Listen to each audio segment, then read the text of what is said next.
Well, hello everyone, and welcome back to PlateUp, Learning the Basics Food Card Tutorial. In this episode, we're going to be talking about stir fry. Stir fry is one of those dishes that, for me, honestly, it intimidated me very much in the beginning when I started playing because it's so complex.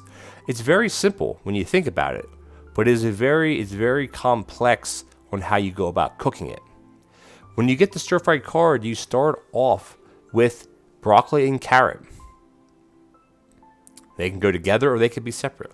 But the way that stir fry works is you take a wok, you put it on a hob, cooking surface, you put rice in it, you cook it through one cooking cycle. You then add your vegetables. If it's a plain carrot or plain broccoli, it's only one more cycle of each, or to cook one of the each, and then you plate it and then you serve it.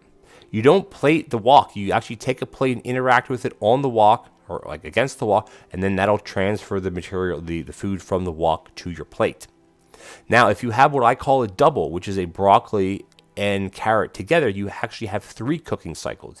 You cook the rice first, then you add either the broccoli or the carrot, doesn't matter which, and then you actually add the broccoli or carrot, whatever the second one is as well. So it's actually 3 cooking cycles to give you one dish. Now, stir fry does give you significantly more money than other dishes because of the complexity on how you cook it. So that's something that if you feel you could do this, or you could potentially automate the chopping of the vegetables, or the next card I'm going to show you, which is the meat, then by all means take stir fry, because you have a reduction in customers, because you're already at minus 15% because it's more complex, and you'll get paid more money. The only card that goes with stir fry exclusively is steak stir fry. It's the same concept as the broccoli and the carrot. You take a piece of meat out of the meat refrigerator, you chop it. Here's where I would recommend having a mixer or a rapid mixer, because meat takes quite a lot longer to chop than a piece of broccoli or a single carrot. It takes significantly longer to chop. So having that somewhat automated with a mixer at least would be much beneficial for you. But it works the same way. You put your rice in the wok, you do one cooking cycle, you put the meat in the wok, and there you go. Now, you could have combinations now. You could have a combination of meat, plain meat and broccoli, or meat and carrot. You could have those combinations. Just like you could have plain carrot, plain broccoli, or a combination of broccoli and carrot. You have more diverse combinations now with the meat. But again, it's cooked the same way. Say you have a carrot in meat. You cook the meat one through the second cooking cycle, then you put the carrot in for the third cooking cycle, etc.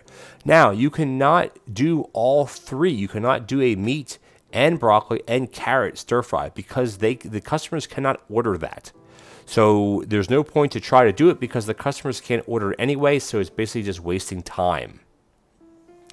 Now, the tips and tricks for stir fry, there isn't really many.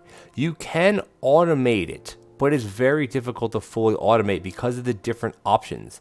So for me, my best opinion is if you could automate by getting a grabber. So you have a conveyor belt and then you upgrade it to a grabber. It could be a smart grabber, it doesn't matter, because the bins where the vegetables are or the meat fridge doesn't change. It's not like fish where they change every day. So you could use a smart grabber and program it to meat, carrot, broccoli, whatever it's up against. It wouldn't matter.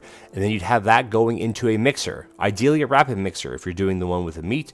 Conveyor mixers are always good because the conveyor mixers will push whatever they're done chopping out onto a counter or into a prep station, which is even more ideal. So say you have your meat bin, your vegetable bins, to a grabber, to a mixer, either to a conveyor mixer or to another grabber, going into a prep station. That is my recommended way to automate the stir-fry dish. Because otherwise, you're chopping everything. If you have a couple doubles, if you have meat with everything, the meat takes a long time to chop. Again, you do have reduction in customers because of how complex it is. And it does bring in extra money. So it's one of those fun ones that I enjoy doing all my solo games or multiplayer games now, because you have one person doing all the cooking, one person doing the serving. And if you have 3 people, you have one person being the sous chef. That's basically making sure the chef is stocked up with all the cut vegetables and meat that they need to make the stir-fry dishes. Anyway, thank you guys for watching. Please tune in next time for another PlateUp Learning the Basics food card tutorial.